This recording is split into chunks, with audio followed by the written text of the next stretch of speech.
వి news Telangana news కి స్వాగతం. హైదరాబాద్ లో కదులుతున్న బస్సులో మహిళపై అత్యాచారం. నిర్మల్ నుంచి ప్రకాశం వెళ్తున్న బస్సులో మహిళపై డ్రైవర్ అత్యాచారం చేశారు.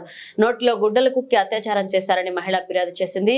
డయల్ 100 కి ఫోన్ చేసి సమాచారం ఇచ్చింది మహిళ. దానిపై డ్రైవర్ అత్యాచారం చేశారని ఫిర్యాదు చేసింది మహిళ. ఇక మేడ్చల్ సమీపంలో బస్సు ఉండగా పోలీసులు ఫిర్యాదు చేశారు.